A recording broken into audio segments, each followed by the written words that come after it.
17 दिसंबर को पार्लियामेंट में एक बहुत बड़ा बिल पास हुआ जिसका नाम है सबका बीमा सबकी रक्षा बिल। ये बिल पूरे इंश्योरेंस इंडस्ट्री को कंप्लीटली ट्रांसफॉर्म कर सकता है। तो चलिए जानते हैं क्या है इसमें। तो देखो, सबसे बड़ी प्रॉब्लम ये है कि पूरे इंडिया में केवल 4% लोग ही प्रॉपरली इंश्योर्ड है। मतलब 100 लोगों में से 4 लोगों के पास ही इंश्योरेंस है। तो गवर्नमेंट चाहती है कि 2047 तक पूरे इंडिया इंश्योर हो जाए। तो उसके लिए बहुत सारे चेंजेस किए। तो पहले ऐसे था कि फॉरेन कंपनीज इंडिया में इंश्योरेंस बिजनेस में सिर्फ 74% तक ही इन्वेस्ट कर सकती थी, लेकिन गवर्नमेंट ने इसको बढ़ाकर 100% कर दिया है।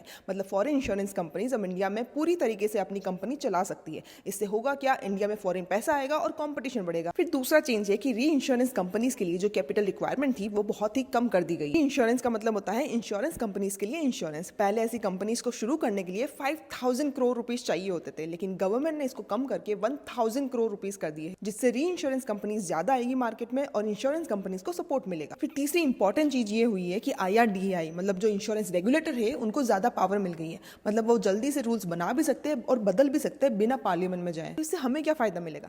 पहला, ज्यादा कंपनीज आएगी तो कंपटीशन बढ़ेगा। दूसरा, कंपटीशन बढ़ेगा तो बेटर प्रोडक्ट्स मिलेंगे और प्राइसेस भी कॉम्पिटिटिव रहेगी। तीसरा, फॉरेन पैसा आने से ये इंडस्ट्री ग्रो करेगी। लेकिन एक इंपॉर्टेंट बात, सिर्फ पैसा आ जाने से या फिर ज्यादा कंपनीज आ जाने से सब कुछ ऑटोमेटिकली ठीक नहीं हो जाता, राइट? असली टेस्ट तो तब होगा जब आप क्लेम करते हो और इंश्योरेंस कंपनीज कितना इजीली आपका क्लेम सेटल कर पाती है, या फिर क्या इंश्योरेंस प्रोडक्ट्स को आप इजीली समझ पाते हो, या फिर क्या इंश्योरेंस कंपनीज को आप ट्रस्ट कर पाते हो।